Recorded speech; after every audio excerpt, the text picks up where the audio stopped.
সাবধানে সাবধানে পেছনের দিকে লক্ষ্য রাখো। ইউসুফ, ইউসুফ পুত্র আমার। আব্বাজান, আব্বাজান।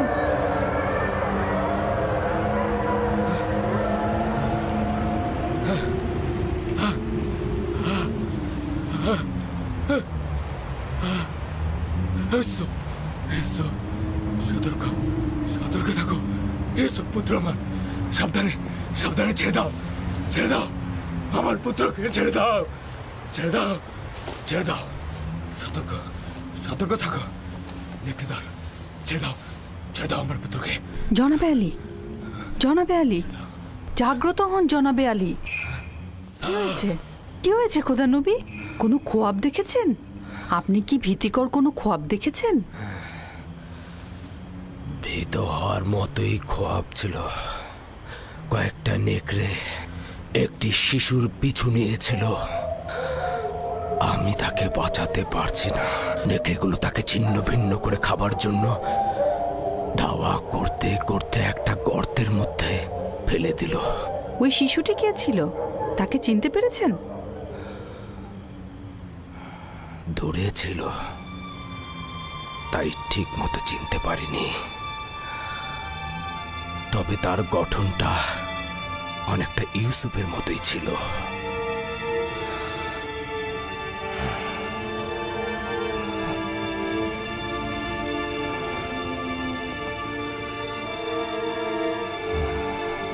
খোদার নবী, এই খোয়াবের ব্যাখ্যা আপনি অবশ্যই জানেন, তা না হলে আপনি এত চিন্তিত হতেন না।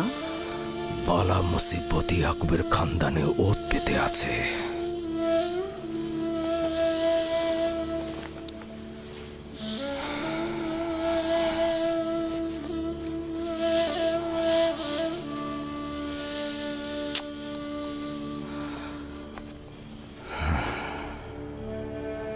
খোদা কোনো বান্দারই ক্ষতি চায় না, কিন্তু এই বান্দারাই শয়তানের সঙ্গে প্রতিজ্ঞাবদ্ধ হয়, একে অপরের জন্য ফাঁদ পেতে রাখে।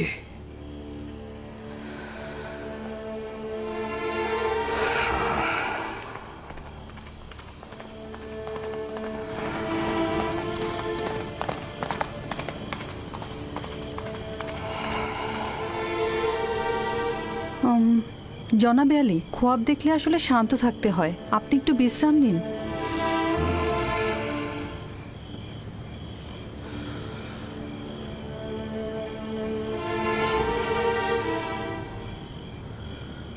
খোদাবন্দ, তোমার কাছে আশ্রয় চাইছি।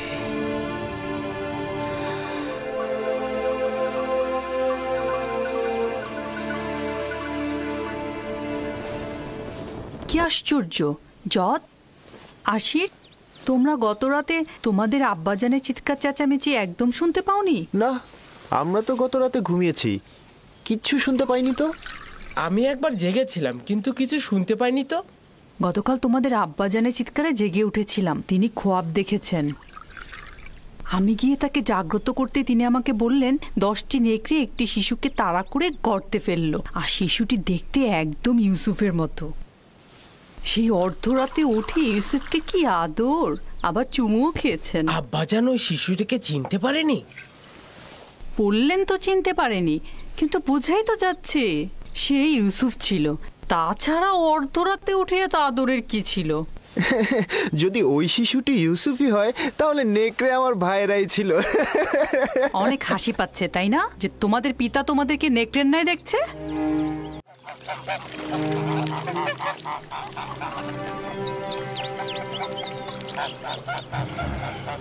ইয়াকুব বলল সে একটা খোয়াব দেখেছে। 10টি নেকড়ে একটি শিশুকে তাড়া করে গর্তে ফেললো। শিশুটি দেখতে একদম ইউসুফের মতো। এটা তো মন্দ খোয়াব না। তোমার কি হলো বেলহে? ইয়াকুব আমাদের সন্তানদের নেকড়ের ন্যায় দেখেছে, এই খোয়াবকে তুমি ভালো বলছো? যেসব নেকড়ে ইউসুফকে ছিন্ন ভিন্ন করেছে সেসব মন্দ নেকড়ে নয়। হতে পারে বাচ্চারাই এ কাজ করবে, বাচ্চারাই করবে।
ব্যাপারটা কি বলুন তো? ধারণা করছি জানতে পারবো।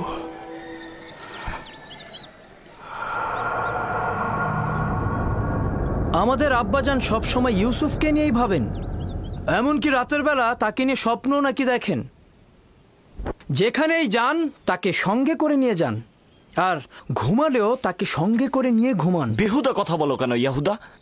আমরা তো এখনো সঠিক জানি না যে আব্বাজান কি খোয়াব দেখেছে। ইউসুফ তো আর আমাদের মতো না, সেই জন্যই আব্বাজান সবসময় তাকে সাথে রাখে। যেখানেই যাক সাথে নিয়ে যায় আর তার সাথেই ঘুম পাড়ায়। ভাইজান, আমরা ঠিক মতোই জানি আব্বাজান কি খোয়াবে দেখেছেন। আব্বাজান খোয়াবে দেখেছেন আমরা সবাই হচ্ছে এক একটা নেকড়ে, আর সেই নেকড়েগুলো ছিন্ন ভিন্ন করছে ইউসুফকে। সালাম আব্বাজান। সালাম। তোমাদের এটা একদম উচিত হবে না যে কোনো কথাকে নিজেদের মতো করে বানিয়ে নেয়া।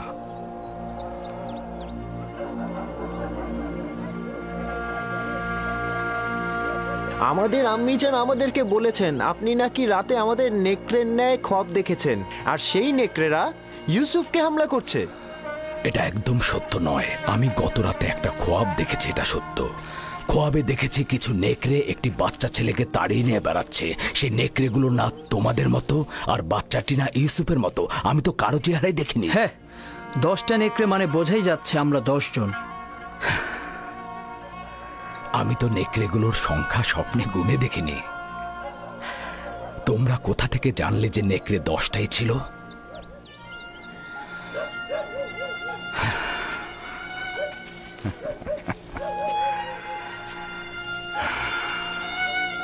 আমি তোমাদের সবাইকেই ভালোবাসি। তোমাদের কঠোর পরিশ্রমের জন্য উপযুক্ত মর্যাদাও দেই, কৃতজ্ঞতাও জ্ঞাপন করি। কিন্তু ইয়াহুদার মতো একজন পরিপক্ক যুবককে পারবো না আমার জানুর উপরে বসাতে, পারবো না একজন বাচ্চা ছেলের মতো করে আদর করতে। তোমরা যখন ছোট ছিলে তখন তোমরাও জানুর উপরে বসেছ। বাচ্চাকালে তো তোমাদেরকেও আমি বাচ্চাদের মতো করে আদর করেছি, জানুর উপরে বসিয়েছি, কোলে করে নিয়ে ঘুম পাড়িয়েছি। তোমরা তো পিতামাতা উভয়ের মহব্বতই পেয়েছ। আর মহব্বতের কথা বলছো? ইউসুফের মাতা রাহেলার মহব্বত তোমরা যতটুকু পেয়েছো, তারা 2 সন্তান তো তার 1 অংশ পায়নি। তোমরা পরিপূর্ণ যুবক, কিন্তু আমি ভাবতেও পারছি না একটা বাচ্চা ছেলের সঙ্গে নিজেদের তুলনা করবে। জদ, আশির, তোমরা তোমার মাতাকে গিয়ে জিজ্ঞেস করো গতকাল রাতে আমি তোমাদের কিভাবে আদর করেছি। হ্যাঁ, গত রাতে আমি জেগেছিলাম, দেখলাম আমার মাথায় হাত বুলিয়ে দিচ্ছেন আর আমার গায়ের কাঁথাটা টেনে দিলেন। পূর্বেও তোমাদেরকে অনেকবার বলেছি, তোমাদের কথা ও চিন্তার মধ্যে আমি পরশ্রী কাতরতা লক্ষ্য করছি। আর যদি সত্যি করে বলি, তবে তোমাদের চিন্তা ভাবনার মধ্যে আমি একজন শয়তানের উপস্থিতি লক্ষ্য করছি।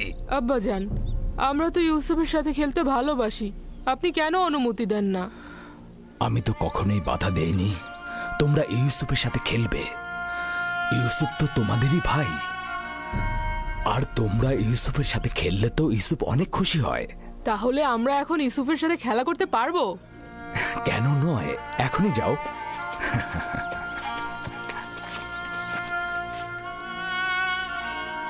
তোমরা কি আজ ভেড়াগুলো নিয়ে বের হবে না?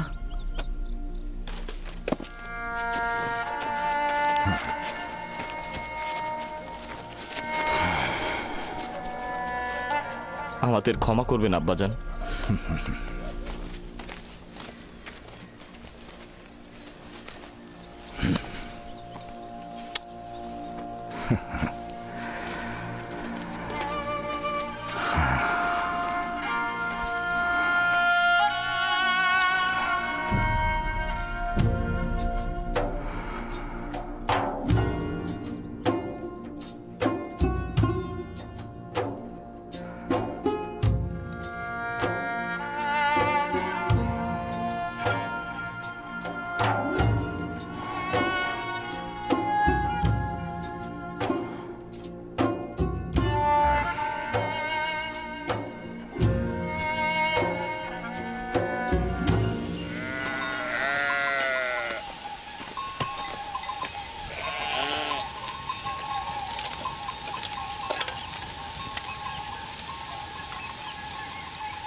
বাহ বাহ বাহ, খুদা কি মেহেরবান, তোমাদের সাথে দেখা হয়ে গেল। তো কি করছো এখানে শক্তিশালী যুবকেরা?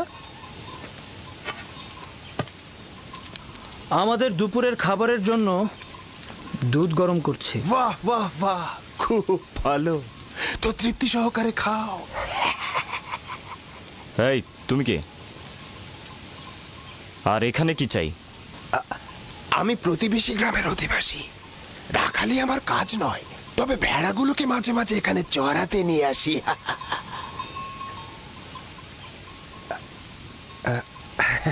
তোমাদের আবার কি হলো? মনে হচ্ছে আমার উপস্থিতিতে তোমরা খুশি নও। সেটাই তো স্বাভাবিক। হ্যাঁ, একজন অচেনা আগন্তুককে দেখলে তো খুশি হওয়ার কথা না। কিন্তু হাকিকত হলো আমি তোমাদের জন্যই এখানে এসেছি। তোমাদের দেখার জন্য আমি খুবই পেরেশান হয়েছিলাম। তুমি আমাদেরকে চেনো?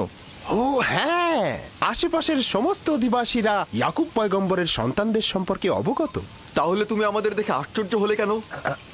কারণ গত রাতে তোমাদের স্বপ্নে দেখেছি। আমার কথা বিশ্বাস করছো তো নাকি?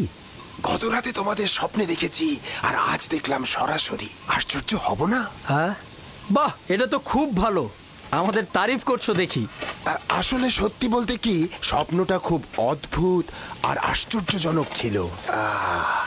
দেখলাম কি জানো, তোমরা 10 ভাই মিলে একটা শিশুকে একটা তাকিয়াতে করে বয়ে নিয়ে যাচ্ছ। দেখে মনে হলো সে তোমাদের মালিক আর তোমরা তার গোলাম। আবার দেখলাম ওই শিশুটি একটি টানা গাড়িতে চেপে বসেছে, আর তোমরা 10 ভাই মিলে 10টা নেকড়ের মতো ওই শিশুকে বয়ে নিয়ে চলেছ। আরো দেখলাম যেটা, ওই শিশু এক সিংহাসনে বসে আছে, আর তোমরা 10 ভাই তার গোলামি করছো, তার রাখালি করছো, তার হয়ে কৃষি কাজ করছো।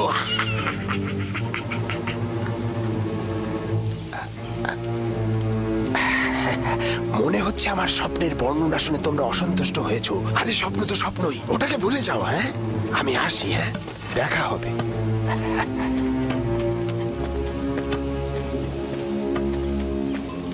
লোকটি কিন্তু রহস্যময়। আর চেহারাটা কেমন দেখেছো?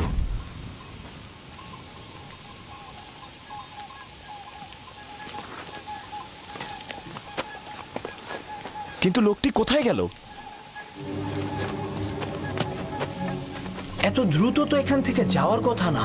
তার মানে কি গায়েব হয়ে গেল? কি করে বলবো? সম্ভবত মাটির নিচে সুড়ঙ্গ পথে গেছে। জানি না সে কে ছিল, কিন্তু তার স্বপ্ন আমাকে চিন্তিত করে তুলেছে। তার স্বপ্নগুলো একদম ইয়াকুবের স্বপ্নের মতো।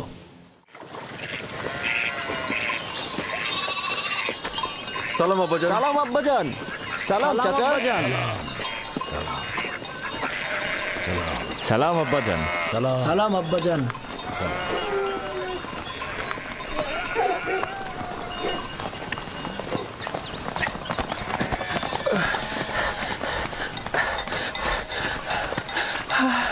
খোদা নবীর উপর দরুদ বর্ষিত হোক। হে সন্তান, তোমার উপরও দরুদ। কি হয়েছে? শুনলাম ঝগড়া করেছ। জি, আপনার সন্তানদের সাথে। কেন? ওনারা আমাদের কৃষি জমি নষ্ট করেছে, ভেড়াগুলোকে ক্ষেতের মধ্যে চালিয়ে দিয়েছে। আমি ওদেরকে নিষেধ করেছিলাম, কিন্তু ওরা আমাকে লাথি মেরেছে।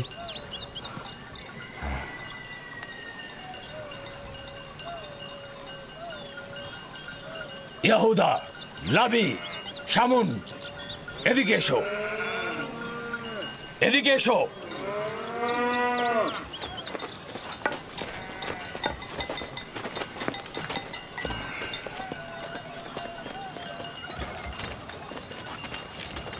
তোমরা কেন এই যুবকের কৃষি জমি নষ্ট করেছো? ভেড়াগুলোকে তো আর বাধা দেয়া যায় না আব্বাজান। আর এমন কি হয়েছে? তোমরা ওকে লাথি মেরেছো কেন?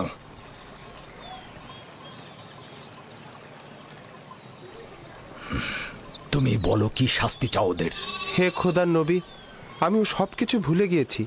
আপনি শুধু ওনাদের বলবেন ওনাদের ভেড়াগুলোকে যেন আমাদের কৃষি জমির উপরে না নিয়ে যায়। ওনারা বলেন ওনারা ক্যানানের মালিক, ওনারা যা খুশি তাই করবেন, যেখানে ইচ্ছা সেখানেই নাকি ভেড়া চড়াবেন।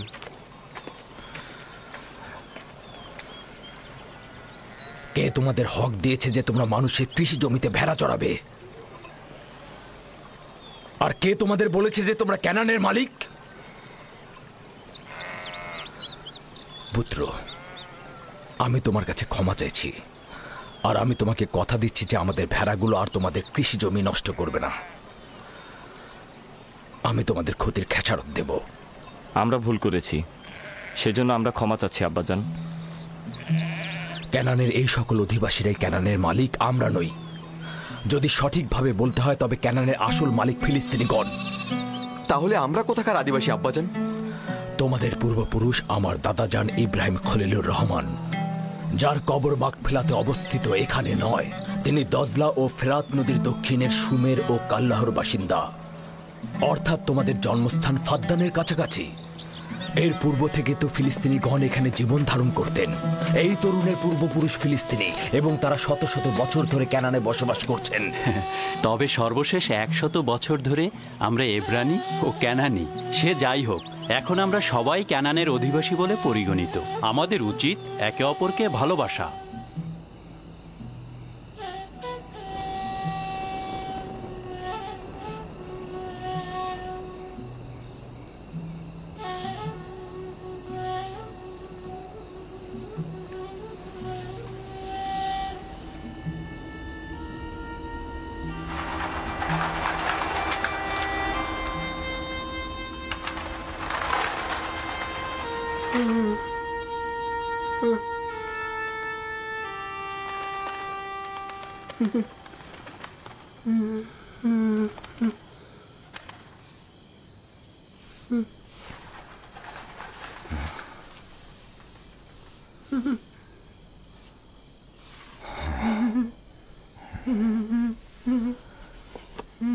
ইউসুফ, ইউসুফ পুত্র আমার, জাগ্রত হও।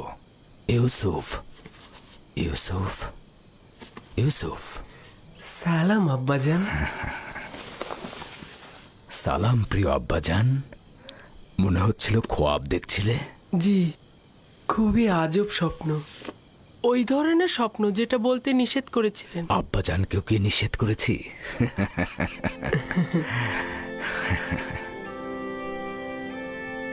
ভেড়াগুলোর পাশে বসেছিলাম।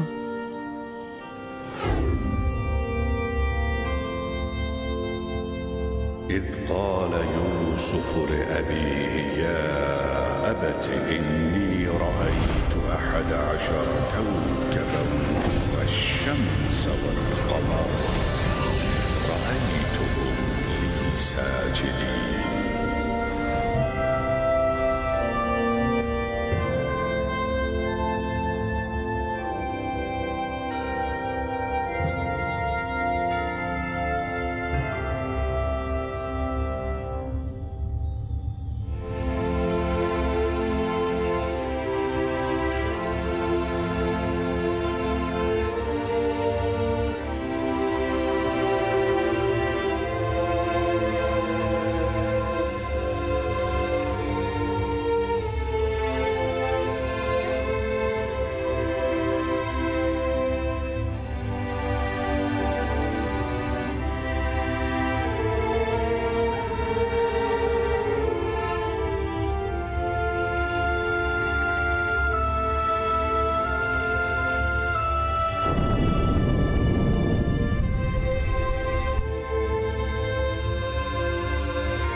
আমি এক মনে চন্দ্র তারা উপভোগ করছিলাম।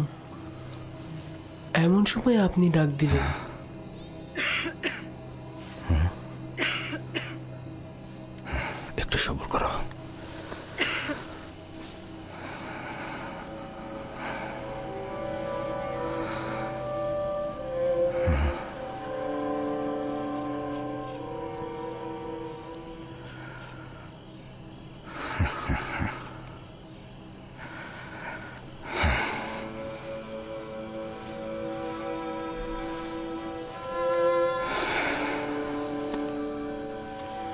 তুমি খুবই নেক খোয়াব দেখেছ পুত্র আমার। এই রকম খোয়াব কাউকে বলা উচিত নয়, বিশেষত তোমার ভাইদের। নির্বোধগণ যৌবনে দাম্ভিকতায় প্রতিহিংসা পরায়ণ হয়ে উঠবে। তোমার বোন ও মাতাদেরকেও বলবে না, তারা সবার কাছে প্রচার করে বেড়াবে। সূর্য তোমার মোকাবেলায় নত হবে এবং তোমার পায়ে পড়ে সেজদা দেবে। চন্দ্র ও 11টি তারকাও তোমাকে সেজদা দেবে। একদা তুমি মহান ব্যক্তি হবে। তুমি যেমন উঁচু পদে অধিষ্ঠিত হবে, তেমনি আধ্যাত্মিকতায় সমুন্নত হবে। ওই দিন পিতা মাতা এবং তোমার সকল ভাই তোমার মোকাবেলায় সেজদায় নত হবে। ওই দিন পর্যন্ত দৃঢ়তার সঙ্গে নিজেকে সামলে রাখবে, বিশেষত তোমার ভাইদের কাছ থেকে, কারণ ওরা তোমাকে হিংসে করে এবং তোমার বিরুদ্ধে ষড়যন্ত্রে লিপ্ত হতে পারে। নিজেকে সবসময় সামলিয়ে রাখবে। সম্ভবত তোমার ভাইরা তোমার বিরুদ্ধে ষড়যন্ত্র করছে, হিংসায় জ্বলছে। ষড়যন্ত্র? তাও আমার ভাইরা করবে? ওরা তো আল্লাহর সন্তান, তাই না? শয়তানের নজর থেকে গাফিল হয়ে না আমার পুত্র। শয়তান ইনসানদের জন্য দুশ্মন, প্রকাশ্যে ধোঁকা দেয়। এমনকি আম্বিয়া একরামগণের সন্তানেরাও তাদের বদ নজর থেকে রেহাই পায় না।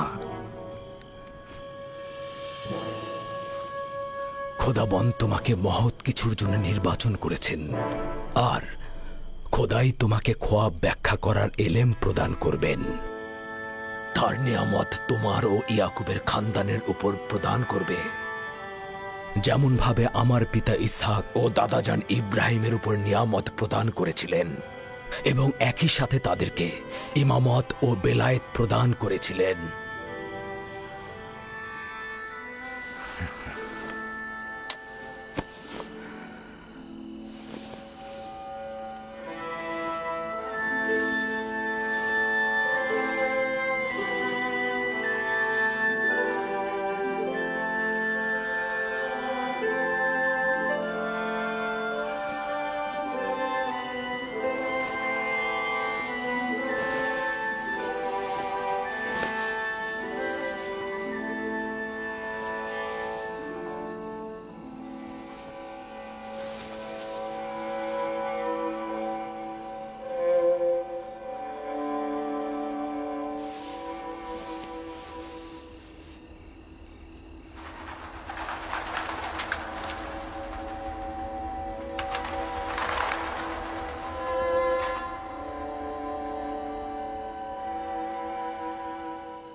খোদাবন তোমার আত্মাকে শান্তিতে রাখুক।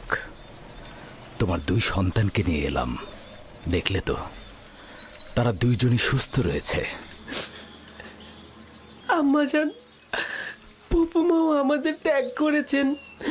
ওই দিন থেকে তোমার বিচ্ছেদ আরো বেশি অনুভব করছি। বেনিয়ামিন ও ইউসুফের কাছে তোমার শূন্যতা কেউ পূরণ করতে পারবে না। তবে আমিও লিয়া চেষ্টা করছি এই 2 সন্তানকে জননীহীন ব্যথা একটু কম অনুভব করাতে। আব্বাজান, আমার খোয়াবের কথা আম্মাজানকে বলবেন? তোমার জন্য একটা সওগাত আছে রাহেল। আমাদের সন্তান ভবিষ্যতে নবুয়াতের মাকামে পৌঁছাবে। এটা সে গত রাতে খোয়াবে দেখেছে। আম্মাজান, লিয়া খালামণি আর আব্বাজান আমাদের অনেক ভালোবাসেন। তুমি আমাদের নিয়ে চিন্তা করো না। শান্তিতে ঘুমাও রাহেল, শান্তিতে ঘুমাও। জননী বিরহে তোমার সন্তানেরা যন্ত্রণা ভোগ করবে না।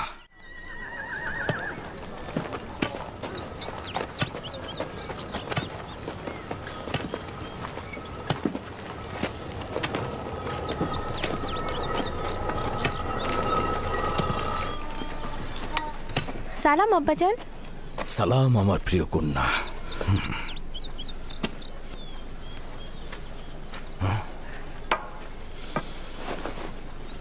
আমি তোমার জন্য গম নিয়ে আসছি।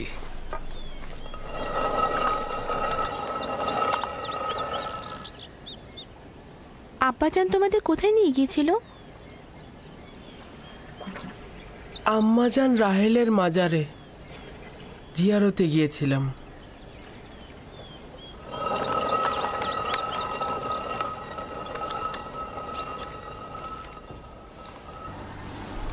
আমার সাথে কি কাজ বলো তো?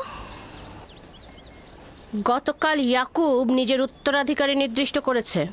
সম্ভবত আপনিও জানতে আগ্রহী হবেন। বলো। নিশ্চিত থাকুন, আমার আর আপনার সন্তান নয়, ইউসুফ রাহেলের সন্তান। ভনিতা রেখে তোমার আসল কথাটা বলো শুনি। যখন আমি জাগ্রত হলাম তখন ইউসুফকে বলছিল, এই খ্বাবের কথা তোমার ভাইদেরকে বলবে না, তুমি খোদার প্রতিনিধি এবং ইসাক ও ইব্রাহিমের উত্তরাধিকারী। আরও বলেছে তুমি নেতৃত্বে ও শ্রেষ্ঠত্বে তোমার ভাইদের উপরে যাবে এবং তারা সেজদা করবে তোমাকে। নিজে ইউসুফের সামনে জানু পেতে বসলো আর তাকে আদর করে চুমু দিয়ে ঘুম পাড়িয়ে দিল। এবার বলুন কি বলবেন?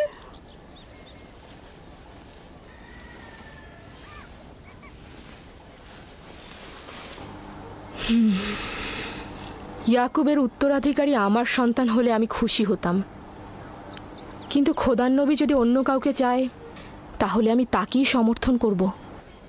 কি বলছো তুমি? তুমি পারবে ইউসুফের নেতৃত্ব তোমার সন্তানদের উপর সহ্য করতে? উপায় নেই। যদি ইয়াকুবের সিদ্ধান্ত এমনটাই হয় তবে অবশ্যই আমি তা মেনে নেব, কিন্তু আমি এটা কখনো সহ্য করতে পারবো না। ও ঠিকই বলেছে, ঠিকই বলেছে লিয়া। আমাদের খোদার নবীর কথাই মানা উচিত। আমরা অবশ্যই রাসূলে খোদার ফরমান মেনে চলব। আশা করছি ইউসুফের অন্যান্য ভাইয়েরাও এটা মেনে নেবে।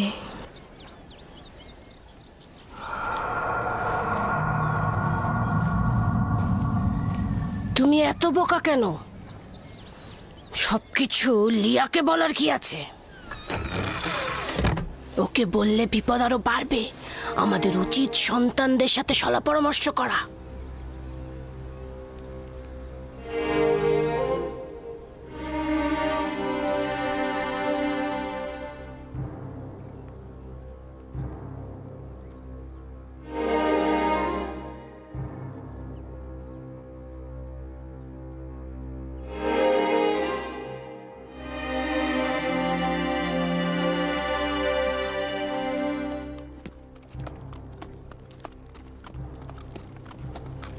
ওই শিশু এক সিংহাসনে বসে আছে আর তোমরা 10 ভাই তার গোলামি করছো। আমাদের আব্বাজান সবসময় ইউসুফকে তার হয়ে নিয়েই ভাবেন। কৃষি কাজ করছো।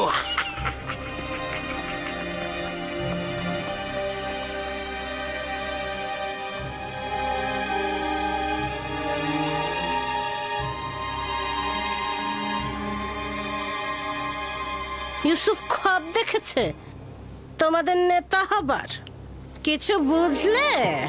এটা আর এমন কি? এটা ইউসুফকে জিজ্ঞেস করলেই হয়। যদি খ্বাব দেখে থাকে তাহলে তোমাদের বলবে। বলবে, হ্যাঁ হ্যাঁ বলবে, ইউসুফ বলবে। কিভাবে পলাতে হয় আমি জানি। এসো তোমরা, এসো।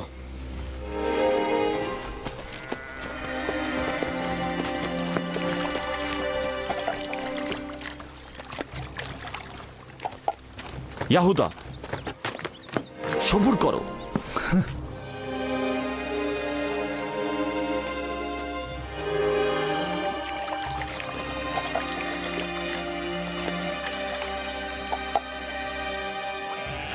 ইউসুফ। জি ভাইজান।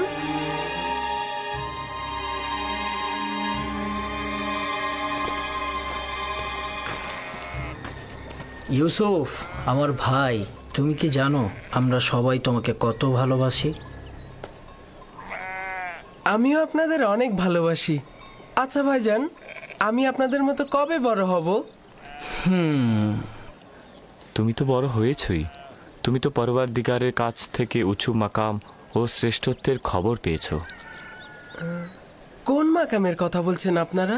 ওই যে ওইটা, যেটা কালকে রাতে তুমি খোয়াব দেখেছ। খোয়াবটা কি মনে আছে? ওইটা যেটা দেখেছ।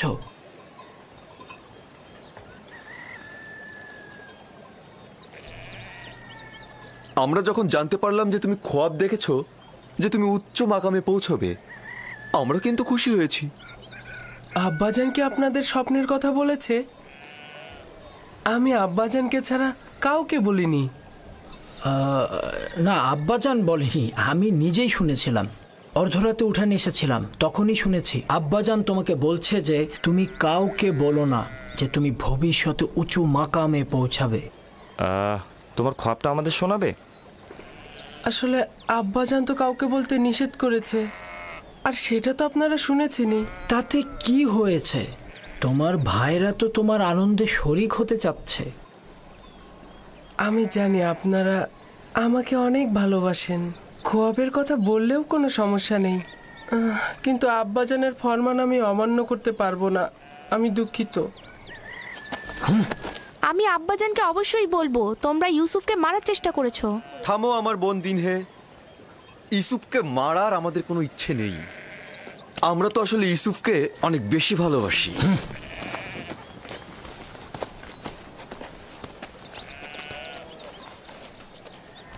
ইয়াহুদা তোমার উপর কেন রাগ করলো? তুমি কি বলেছো তাকে? সে যা জানতে চেয়েছিল আমি তা বলিনি, কিন্তু খোয়াবের কথা তো আমি আব্বাজানকে ছাড়া আর কাউকে বলিনি। তাহলে ওরা জানলো কি করে? ইয়াহুদার এই ঘটনা আমি আব্বাজান এলেই বলে দেব। না, বলো না। আমি আব্বাজানকে ভালোবাসি, সে কারণে আমি চাই না যে আব্বাজান ভাইজানদের কাছে গিয়ে ব্যথিত হয়ে ফিরে আসুক। দিনে ভাইজানরা কেন আমাকে ভালোবাসে না, যেখানে আব্বাজান স্বয়ং বলেছেন একে অন্যকে ভালোবাসা দিতে।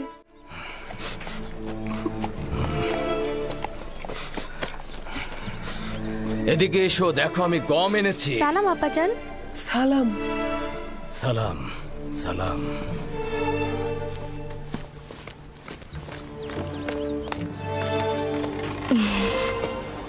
আপনি তো দেখছি অনেক ক্লান্ত হয়ে পড়েছেন। বেলহে জাতাকল প্রস্তুত করো, গম ভাঙাতে হবে, রুটি তৈরি করতে হবে। তো এই বছরের প্রথম ধাপের গম খড় ও দানা কষ্ট করে আলাদা করা হয়েছে। এসো পুত্র আমার।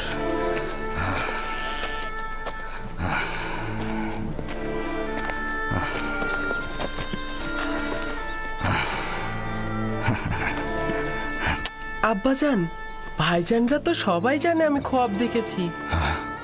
কোথা থেকে জানলো? জানি না তো, তারা আমার কাছে খোয়াব সম্পর্কে জানতে চাইলো। আমি যখন বলিনি, তারা আমার উপর চড়াও হয়েছে। বেলহে,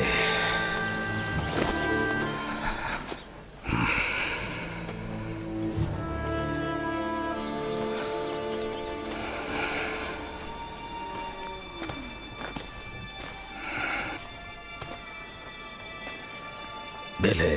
জি আল্লাহর নবী। এখন পর্যন্ত তুমি যা কিছু করেছো আমি শুধু মুখ বুজে সহ্য করেছি। আমি নীরবে থেকেছি যাতে তুমি নিজেকে গুটিয়ে নাও, কিন্তু তুমি পণ করেছো যে ভাই ভাইয়ের মধ্যে অশান্তি সৃষ্টি না করে তুমি শান্ত হবে না। দেখুন খোদার নবী, আমি এগুলোর কিছুই জানি না। আমি মিথ্যে বলছি না। আমি গত রাতে তোমার ঘরের পাশে অবস্থান করছিলাম, যেখানে ইউসুফ ঘুমিয়েছিল। স্বপ্নের ব্যাখ্যা নিয়ে সেখানে কথা হয়েছিল। এটা আমি ও ইউসুফ ছাড়া তো অন্য কারো একেবারে জানার কথা নয়। এবার তুমি আমাকে বলো, তুমি ছাড়া তো এই খোয়াবের ব্যাখ্যা আর কারো শোনার কথা নয়। আমি কসম খাচ্ছি, আমি আসলে। মিথ্যে বলছো তুমি, মিথ্যে বলছো। গত রাতে যখন তোমার ঘরে শব্দ হয়েছিল তখন আমি তোমার ঘরে প্রবেশ করেছিলাম। তোমার সন্তানেরা ঘুমিয়েছিল কিন্তু তুমি জেগেছিলে। আমি কখনো শোনা কথা কান দেইনি, কিন্তু তারাই সঠিক ছিল। তুমি জুলফাকে সবসময় কূটবুদ্ধি দিয়ে প্ররোচিত করো। তুমি ইয়াহুদা আর তার ভাইদের ইউসুফের বিরুদ্ধে লেলিয়ে দিয়েছ। তুমি তোমার নিজের ছেলেকেও ইউসুফ বিদ্বেষী করে গড়ে তুলেছ, কিন্তু আমি তাতেও চুপ থেকেছি। যদি একবার এই ভুলের পুনরাবৃত্তি করো, তাহলে আমি আমার নিজের ছেলেদের রেখে তোমাকে তোমার নিজ এলাকা ফাঁদদানে ফেরত পাঠিয়ে দেব। বুঝতে পেরেছো? না না না না, খোদার নবীর কাছে আমি অঙ্গীকার করছি এই ভুল আমি দ্বিতীয়বার আর করব না। আপনার কাছে আমি ক্ষমা চাচ্ছি। আমি আপনার কানিজ, আপনি ছাড়া দুনিয়ায় আমার কেউ নেই। আমাকে ক্ষমা করে দিন। এমন ভুল আমি আর কখনোই করব না। আমাকে ফাদ্দানে পাঠাবেন না, আমাকে এখানেই দাফন করবেন।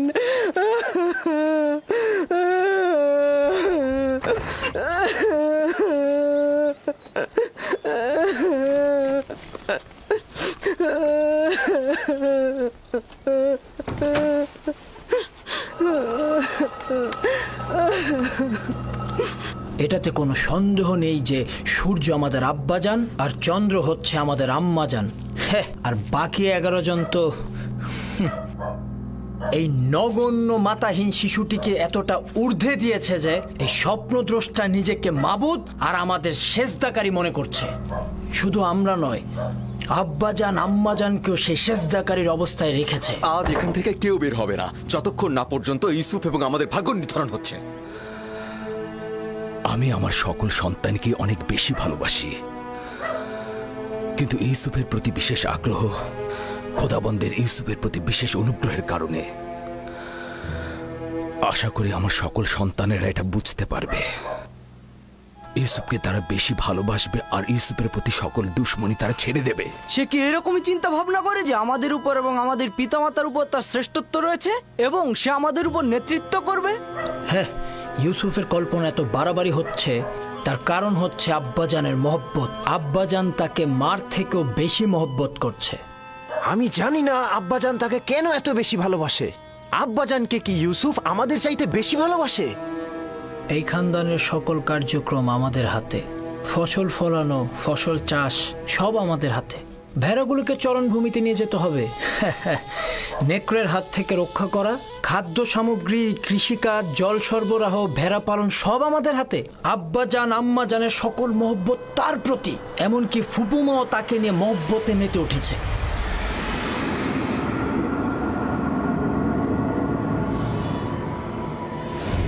এই দুর্বল আর মূল্যহীন শিশুটির জন্য নিজেদের চোখের জল পরিষ্কার করাও দুর্বলতার লক্ষণ। সে নিজের শ্রেষ্ঠত্ব আর নেতৃত্বের মোহে আমাদেরকে তার স্বপ্নের মধ্যে সযত্নে লালন করছে। আমি আব্বাজানকে পরিষ্কারভাবে গোমরাইতো দেখতে পাচ্ছি। সকল ভুলগুলো তার এলাকার, কিন্তু আমি নীরব থাকবো না। রাহেলের সন্তানের নেতৃত্ব আমি মানব না। আমরাও মানব না, কিন্তু তুমি কি করতে চাচ্ছ এখন? হ্যাঁ, সম্ভবত তুমি বলবে ধৃষ্টতা, কিন্তু আমি বলবো যে ইউসুফকে হত্যা করা হোক।